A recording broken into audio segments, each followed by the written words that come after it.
Welcome back to Asinine Radio, a weekly podcast where we talk about music, and, well, that's pretty much it. So, let's go!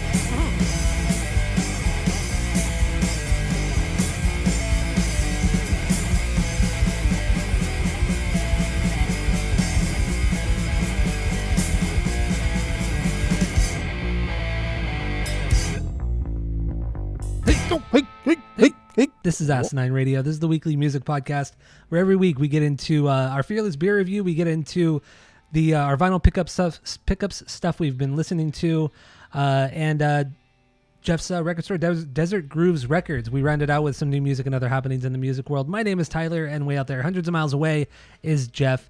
While you're listening, go to Spotify, Apple Podcasts, give us 5 stars. All the social media is at Asinine Radio. Go follow us on there, share all the posts, tell all your friends, and that's it. That's all I have for the boring intro. Let's jump right into the Fearless Beer Review. What do you got this week, Jeff?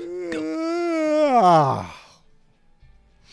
Sorry, that was boring. That was boring, today. Right? That was boring today. Extra boring today. We have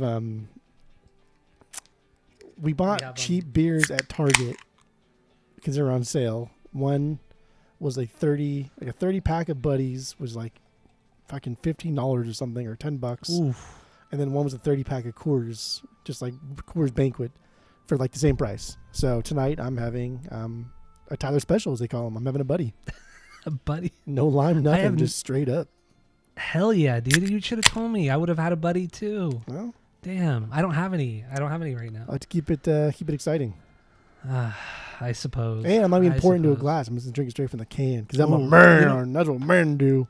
Dude, that to me is the best way to drink a Budweiser is out of a can. I feel like that's the only way to drink a Budweiser. Yeah. You don't drink it out of a bottle. It's fine to get it on tap, but the best experience with a Budweiser is in a can. That is 12-ounce can. That is weird because I would pouring any other beer really into a glass is fine and that's acceptable for me, but it does feel weird pouring a Budweiser into a glass. I don't like it. Right. I don't know why. You feel pretty cool like holding a Budweiser can, taking a drink out of it. I just feel like a man. Yeah, right? Exactly. I feel like a man. I feel like a dad. Oh yeah, I'm drinking this Budweiser. Like Hank Hill, hanging out with his buddies out. I'm American. I'm gonna burp and fucking whatever stuff people do. I don't know. whatever else American men do. Beat up their wives. I don't know. That's bad. Just went dark with it, didn't we? So it's I know. There you go. For no reason. For no reason. Sad boy season full effect. Stereotypes, right? So I have something from a local brewery, Brewery X. Talk about this brewery all the time. Just down the street from me, about 5 minutes from my house. Huge brewery. Probably the biggest brewery in Orange County. Land-wise, it's fucking huge. This is a new one. I saw this one for the first time this week. It is brand new. It's called Keep It Fresh. It has Will Smith as the Fresh Prince on there. It's very, bright pinks and blues, and it's a hazy IPA, 7%, and it's a 1 pint in a can. I got a 6-pack of this, not knowing, how it's going to taste, but like I always say, Brewery X always puts out solid stuff. And actually, I was wrong. This is a West Coast IPA. It's not a hazy IPA. So not even close. Not even close at all. Well, they're an IPA. It is close. So I'm ready to start drinking. You? I've already cracked mine open. You heard it earlier. Me too. Here we go. Oh boy. Yeah. So okay. So what do you think of your Budweiser? It's good. Every time I don't ever drink them because I always think I don't like them, but then I drink it. It's like, oh, that's not bad actually. It's got a little sweet flavor to it, so it kind of softens the lagery blow. But I don't drink this regularly. It's fine. That's just fine. It's fine. Like if I'm at a bar, I would never get this. I would just get like a Bud Light and then squeeze a lime into it and call it a day. Like I just don't get Budweisers. So it's fine. It's like a 1.75. It's a 1.75. Come on, dude. A 1.75. You're crazy. I don't drink this on the reg, so I can't give it even a 2. But it's good. 1.9. How about 1.9? I'll give it a 1.9. No, just give it a 2. Give it a 2 out of 3. I can't give it a 2. Give it a 2 because you're going to go back to it. You enjoy it. You're going to go back to it. It's a 2. But if it's never on sale like that again, I will never go back to it. Or if I bring over a 12-pack, you're going to drink some of it. And that's the only thing that's left, then yes. Oh, my God. Or if you're it's so stupid. 1:45 in the morning and we realize that they stopped serving beer at 2 and we take the golf cart and then go over to the Quick Trip gas station to get beer at Yeah. 1:45 in the morning, then yes, maybe I will get it then. Maybe. So I'll give it a 2 just for that. Okay. Thank you very much. So yeah, if anybody hasn't listened to this podcast before, we have our world famous 3-point rating system where 3 is a perfect beer, 2 is a good beer you're going to continue to drink, 1 is a bad beer but give it a shot, and 0 is a drain pour. So good, 2 out of 3 for you. So I just texted you a picture of the can because I think you'd appreciate it, because the artwork on my Brewery X beer is really Oh, I like that. cool, right? Yeah, I like that. I like the Sick. colors. Yeah, it's really cool. So I posted this on our Instagram. So anybody listening, I posted this a couple days ago, but it's probably gone by now. So because we're recording this on Sunday night. But anyway, yeah. So keep it fresh, Brewery X. This is good. This is good. Once again, Brewery X knocks it out of the park. This is just, it's the perfect amount of sweetness. It's not super hoppy. It's crisp. It's fresh. This is good. This is really, really good. So I'm stoked on this. I'm happy that I have a 6-pack of this beer. This is good stuff. I'll give this a 2.75. 2.75 out of 3. Okay. Solid stuff. Okay. That's higher than I normally give Brewery X because this is good. I'm enjoying this. I mean, Brewery X is just like it's a good. What at worst it's like a B+ brewery. Like at best it's just a good solid like A-. Yeah. Like that's pretty good. Never had a bad beer. I'm not a big seltzer guy, but people say their seltzers are really good. I like a good But yeah, seltzer. anyway. What? I like a good seltzer. I don't like, it's just like I don't like sparkling water. I don't like LaCroix. I don't like that kind of stuff. It's a weird flavor, and that's how I feel about seltzers. It's just an odd flavor that doesn't taste normal. Okay. Tastes off. I don't know. Okay. Whatever. We got seltzer season coming up here in Arizona. It was already fucking 80 degrees today. It's heating up. Bullshit state. It's going to go up and up and up. It'll get 40 degrees hotter than it was today. Oh God. That's crazy. That's terrible. That's terrible.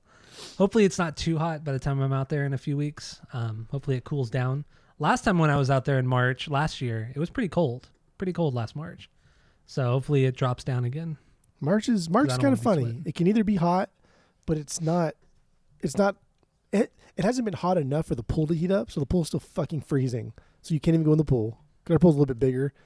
And then it's just like a miserable time. It's just not fun. So at least like April and May and going into like the beginning of June, the pool feels great. And like the rest of June, all of July, all of August, most of September, the pool's worthless. It's too hot. It's too hot. It feels like taking a bath. It's disgusting. It is. Yeah. It's not Piss water. refreshing at all. Yeah. Not at all. It's refreshing the moment you get in and the moment you get out. Everything else is disgusting. You're not lying either. You're not lying. Gross. Oh man. All right. So Raul didn't leave a review for mine. Mine's too new. It was just added at the end of January, so just a couple weeks ago. So did he leave anything for you? I didn't look it up. I know I'm sure he has. But no, Okay. I didn't look it up. Okay, I'm that's do it fine. right now real quick. That's fine. Well, no, it's fine. We can move on. It's fine. I don't mind moving And now on. the page is taking forever to load, so there we go. Well, this That's is fun.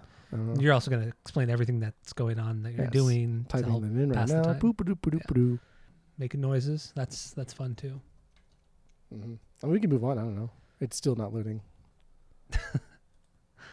All right, so yeah, let's move on. Let's get into the vinyl stuff. All Stuff right, we I got it picked now. up. Stuff we've been listening. Oh my God, you are the worst. You're the worst. Oh, it's so funny. It's a long one too. This is 2012. He gave it a 1.7 out of 5. Damn. He says, "I'm gonna try and write this review without getting too steamed. I find it offensive that Budweiser labels this the Great American Lager. Hell, I find it offensive that Budweiser labels this beverage as beer. A homie of mine picked up a couple party packs. That's 3 tall boys apiece to you non-gangstas of this swill, yeah. and we popped him at his pad. He calls him Bud Heavy. Oh, that's right. We had a whole conversation about Bud Heavy last time. He calls him Bud Heavy because it's tougher than Bud Light or something. I call them Bud Nothing because they leave me wanting something else. Nasty beer. Tastes like the hood of a rusted over Ford Falcon mixed with rotten GMO corn. Run away from this, my homies. Run. I remember the Bud Heavy thing because there was this old crusty guy that used to come into the other bar that I was bartending at Vero's, and he always come in. He would say "Shot of SoCo, Bud Heavy," and that's all he would say. He would walk in, put his cigarettes on the bar, say "Shot of SoCo, Bud Heavy," and then walk outside and smoke a cigarette. Now that's a man. That's a man. Dude. Fucking A. And he only liked Budweiser in the bottle too. He didn't like it in a can. Oh, dude, that is cool. And I hated this guy, but then I also respected him because he knew he got the same fucking thing every single time. And he worked like a construction job, and he really was like he was always dirty. His hands just like you can tell they're just calloused over. They're black. The fingernails are like almost non-existent. But this dude was a man. Yeah. Shot of SoCo, Bud Heavy. Fuck yeah. The first time he did it too, I was all pissed. I was like, don't fucking you can't say hi, bro. And then I realized, it's just because he works for a living instead of bartends like a loser. I get it. Because he's a man. Because he's a man. Yeah. Oh, that's so good. So good. All right. Raul's wrong though, because so with Budweiser, it gets a bad rap. It is actually a really good beer, but it has a bad connotation. People just pretend to not like it because it's more fun to make fun of the big guys, even if it's good. So, he's mistaken. He's wrong. And so are you. I give it a 2. 2 out of 3. It deserves higher, but no, we're lucky it's a fucking 2. Okay. Whatever. And Let's move on. It's old too, right? Budweiser's old. So like we're talking about we like to change things. Like Budweiser's fucking old, dude. It hasn't been changed really much at all in its history. So there's one thing as far as we know doesn't change over 100 years. We still got to drink that Budweiser. Should we drink the one? So anybody listening doesn't know the story already, which we told us several times before. We used to go to this rehearsal studio and jam all the time, years and years and years ago. And this was probably 2009 or 2010. We brought some beers into the studio and we left them in a gig bag. And it was found, we forgot about this can of Budweiser, and maybe 3-4 years ago you found it in your guitar case. Yeah. And so we have a 15-year-old beer that we're holding on to and we're going to drink. And what's funny is every time I go out there, we always say, okay, we're going to drink it. We're going to drink half of it. And we put it in the refrigerator. We prep ourselves, but we always pussy out every time. Which means I pull it out of the refrigerator and then put it in like a storage spot. So it's been in and out of the fridge at least once or twice a year for the past 3-4 years. Yeah. And I think it expired in 2011 or 2012 or something like that. It expired then. Sounds about right. So that's pretty wild. It's gonna be gross. This time water. though, I'll be out there in a couple weeks, and that's when we're gonna finally try it. We can do it on the pod. Pod. We gotta do it, man. On the pod, we gotta do it. I'm not scared. I'm not afraid either. No, I'm terrified.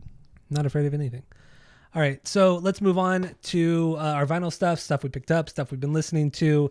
That leads into the songs of the week. If you want to follow along with the albums, the songs that we're listening to, there's a playlist in the description of this episode. So go check it out, listen along. So let's get into it, Jeff. What do you got this week? Go. I picked up some records from my store, brought some stuff home.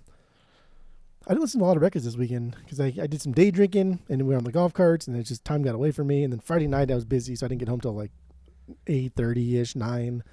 So I didn't do a lot of vinyl spins this weekend, unfortunately. But dude, I really I'm still in like Fleetwood Mac season. I can't get over this fucking band. I love them so much. And that Walmart pressing, I mean, it's not just a Walmart pressing, it's just the general repress. Not even a repress. It's the first time it's ever been pressed. But my variant is the Walmart one. But it's from the Rumors tour. So they got all the Rumor songs and then a couple tracks from their self-titled, the White Album, and then just like a couple blues stuff from the early days. And it's just, dude, it's a good sounding record. It is dynamic. It sounds amazing. They are on their game. They sound amazing. It's a fantastic record. You got to pick it up. It's like $25. Yeah, it's not bad. It's so good. I would get it. I mean, it's a greatest hits. That's what it is. It's a live greatest hits. And that's, I mean, Rumors is the greatest hits, right? When we did it on the pod, like Rumors is a fucking greatest hits album. It's unreal. It's unreal. I know. So that was like kind of what I started with, and then I got an original German copy of Then Play On, and it's had like a laminated sleeve, and that's my favorite Fleetwood Mac album. Fucking love it. My German copy is a little bit beat up. It's not as nice as my copy that I have now. So, but like I'm just gonna keep it because it's an original. It looks cool and it's fun. And it's a German press. Yeah, it's a German press. Come on. The only That's thing better cool. is going to be an OG UK. Like once I find that, then I'll get rid of this one. So that's fun. Yeah. And then I was kind of like playing around with just, I wanted to listen to more blues stuff, and then I wanted to just get into like my blues territory of my catalogs. I don't always go back to it. Because I have a lot of records. I don't go back to everything. So, and then I ended up with Skynyrd. I listened to Lynyrd Skynyrd just because I love their first album. I think it's a masterpiece. It's amazing. It's good. Yeah. It And is I good. chose Simple Man because Simple Man's a really, really easy song to jam to, but it's really fun. Everybody kind of gets to be a little squirrely. Everyone kind of gets their own thing. So yeah, that's what I did. And then the And we did that record on the pod too. we Broke did it down. we Yeah. did. That we did. Yes. And the What last else you thing I got and I was really excited for was somebody traded this in, and I was like, oh fuck yeah, because I mean it's not something I was actively looking for because I know it's expensive, but once I saw it and I bought it, I was like, okay, well this is obviously coming home to my house, and that's RKL or Rich Kids on LSD, and this is like their kind of second album, Rock and Roll Nightmare, and this is a band that just has like a lot of people that kind of are in the scene, in like the Epitaph Fat Record scene. Like Dave Ron played drums for them, right? Dave Ron from Me First, Lagwagon. Joey Cape was supposed to be like the original kind of guitarist singer here, but then he ended up like not. I think he was grounded or something. Like the story goes, he was grounded by his mom because this is like from like the early '80s, and he was like grounded, so he couldn't like play in the band, and so they got somebody else. But it's also notable because like a lot of these guys died, just like dead, and that song I know like nothing Doornails about this band. by No Effects, when they say like these 2 shots are for Derek, like Derek's one of the guys from the band that died. Yeah. There's another person that I think it's Jason from that same song. Jason also died, and so then No Effects wrote that song about him. But dude, this band's fucking amazing. They're really cool. Did you like it? Didn't know it was great. It was like a crossover thrash hardcore record or song. Yeah. I mean, it's right up my alley. I like this. And then it has that early 80s hardcore feel and sound and production. And I love that shit. I'm a sucker for that stuff. It's just so So, good, and like all of I these thought guys it was- are in the scene. I thought it was going to be a little bit thrashier when after you had told me about it, but it's still great, but in a different way. It's good stuff. This is Great stuff. this is 1987. What's cool about this record is that it originally came with a comic book, and they drew the comic book. They wrote all the lyrics, and so the comic That's book cool. follows the lyrics of the album. So whatever they're singing about on record, that's what the comic book characters are speaking, and so it's like a story that goes with the album, like a conceptual thing. But finding the comic book in the record is like as you can imagine, it's fucking impossible. And this thing is Oh, like yeah, I'm sure. intact. It's fucking. This whole thing is just like mint. This dude took super good care of this, and I was really excited to see the comic book. And like this bunch of fucking kids are like 20 years old, right? And they That's like drew pretty a comic ambitious book. for 20 years old. It's amazing. Yeah, that's cool. That's Bunch really of cool. punks. So good. Where are they from? Are they LA? they're from like not Oxnard, but somewhere up there. Oh, okay. I can't remember the exact city, but they're part of like the whole like nardcore scene that came out of the Yeah, Oxnard area, Okay. like some like burb of Santa Barbara. Okay. Very cool. Very cool. Yeah, check it out. It's fun. It's good.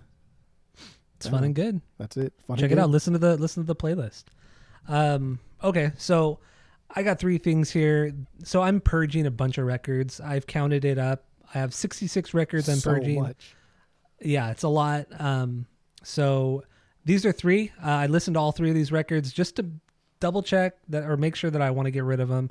Not to say that these are bad records. It's just I'm never gonna really go back to them. So they're gone, or they're going to be gone. So the first one comes from a band called Anywhere. This is kind of like an indie supergroup. Cedric from the Mars Volta was in this group. He sang, and I believe he played drums in this as well. Or at least on this record, I think he only did like 2 or 3 songs. On the first record, he was way more involved. And the first record, honestly, is way better. So this is Anywhere 2. This one came out in 2018. It's only ever been pressed once. It's on like a blue kind of translucent variant color. And like I said, it's a cool record, but it's, I don't know. I'm never going to go back to it on vinyl. Ever going to go back to it on vinyl. This is like an early pickup when we first started collecting. So, and I got it, I don't remember. I got it for fairly cheap. And I don't know. It's gone. It's going to be gone. See? Well, okay. Yeah. Okay. Are you surprised? Very surprised. All right, there you go. This next one comes from the Beastie Boys. I know people are like, "Oh my god, Beastie Boys are so good," which they are. This one is the oh my god, what is the name of this fucking record? Some old bullshit. Yeah. So this is essentially a compilation of all their early music when they were a punk band. And it's just straightforward punk music, hardcore punk music. It's not bad by any means, but it's definitely not the best hardcore music. And it's not indicative of what they sound like as you know them as the actual Beastie Boys. And it's not bad at all, but I'm never going to really go back to this. This is only ever really pressed once. It was for Record Store Day, I think in 2021. I think that's when it was. Maybe 2020. I don't remember now. But I got it then, and I maybe listened to it once or now twice since then. And once again, I'm never going to go back to this. And I know you agree with me on this. It's cool. I already purged mine. I purged mine long ago. Yeah, I figured you did. So, yeah, I'm getting rid of that one. And then the last one, I know you and I have talked about this, maybe not on the pod, but we have talked about this, is Live and Rare from Rage Against the Machine. Another compilation of some live tracks, just what it says, live tracks, rare songs, some demos. It's a cool collection of songs. There's a couple songs that are kind of iffy, which we actually talk about on our other podcast, Rage Against the Pod. But it's not bad. But I mean, outside of like 3 songs that are not on anything else, it's not worth keeping. I never go back to this one, and I have no regrets getting rid of this one. This is also a Record Store Day release, I believe in 2022, and yeah, the only time it's ever been pressed, ever really officially released, or maybe there was in the late 90s too. I don't remember. But Live and Rare from Rage Against the Machine. Getting rid of this one too. So it's just it's not good enough. It's just not. Yeah. It's not. Yeah. I mean, you got the 4 records. That's all you really need. Maybe one of the live records like Live from Mexico City. But even then, they don't really do anything different live that you don't already hear on the record. Yeah, so exactly. I mean, what's the point? Really, this is not a band that has like a lot of songs that are like skippable, so you don't really need a live record as a greatest hits because every one of the records is pretty fucking through and through badass. Mm-hmm. So, yeah, I get it.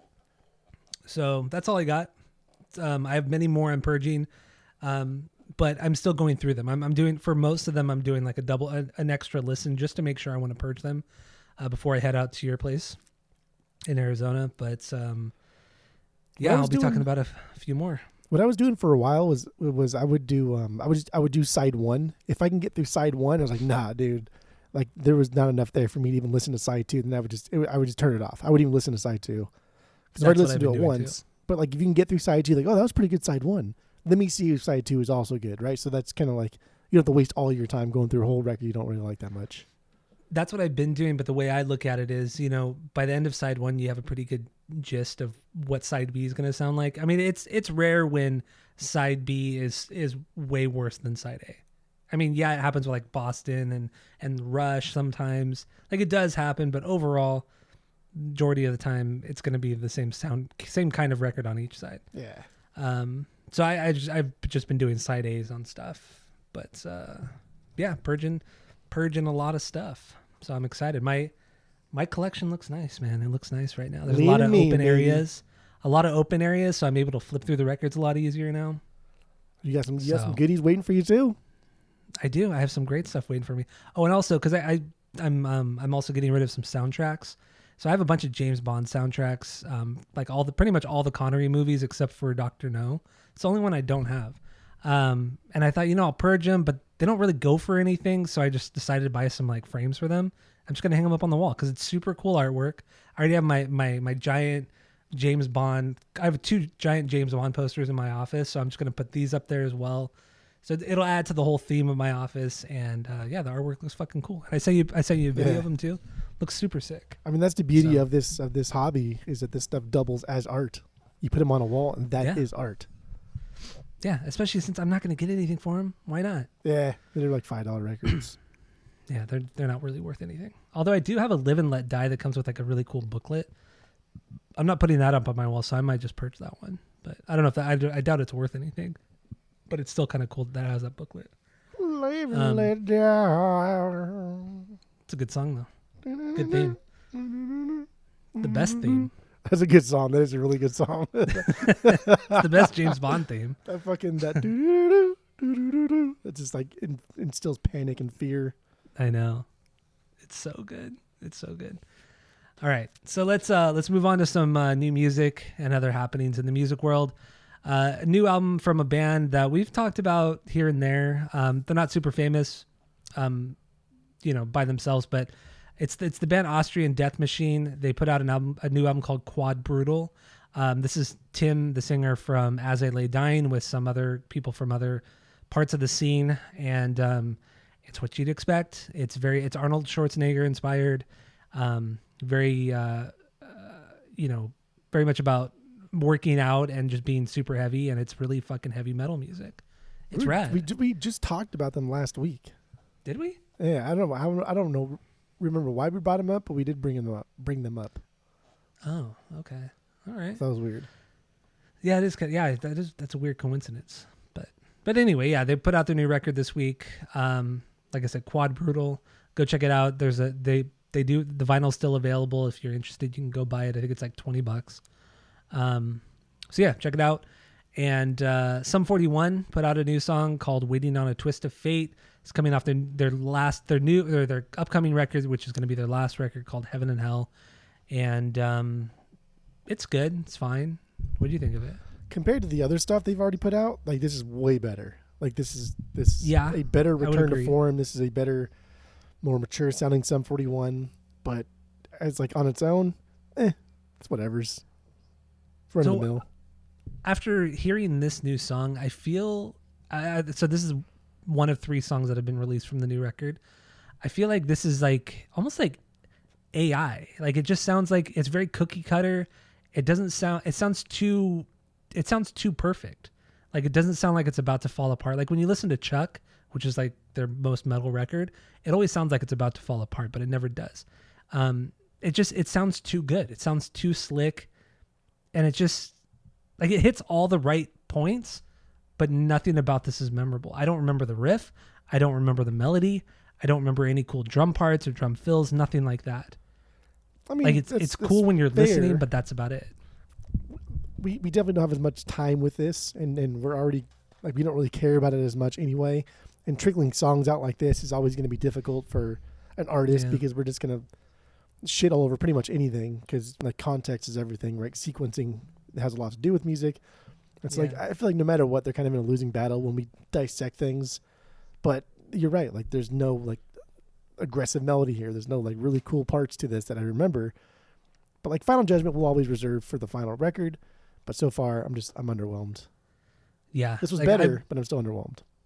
At this point, I'm kind of already I have a bias, and I'm viewing the new record as I do like the last Offspring record, Let the Bad Times Roll, where it sounds like the Offspring, but it's there's something different and there's something off about it.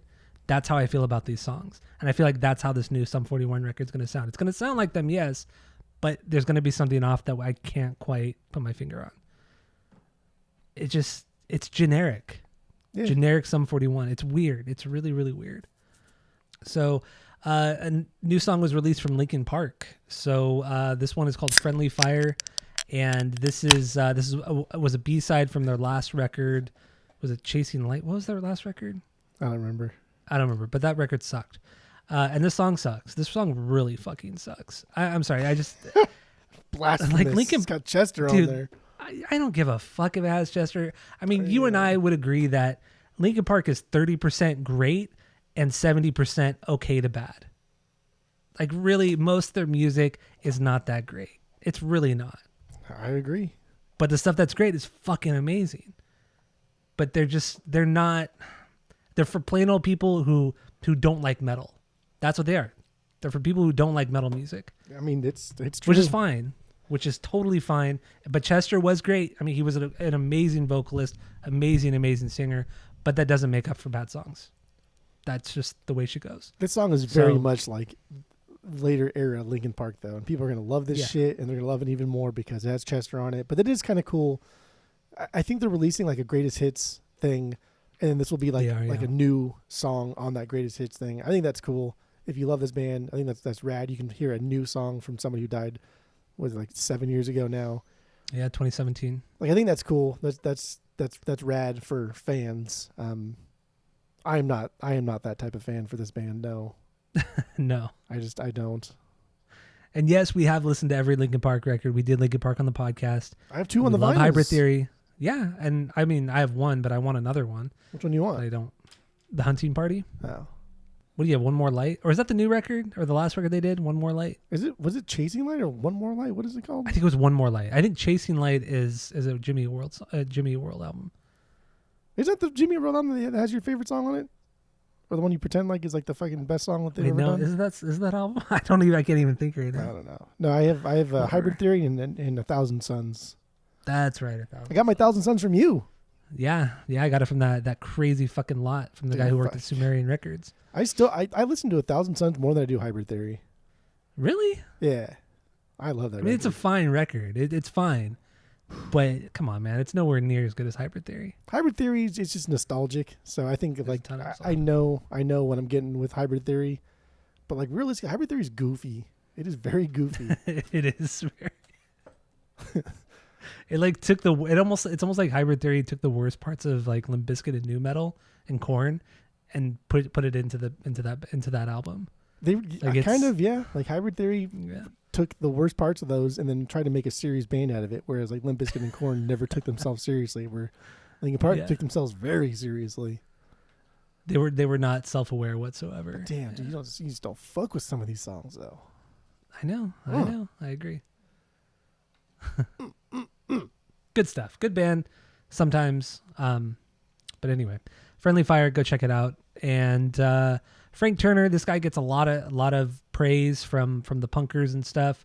And I did listen to I have listened to several of his records. I don't really care for his acoustic stuff. He's put out more like a couple more punk influenced records, and those are pretty cool. And this new song, Girl from the Record Shop, is kind of in that more punk vein.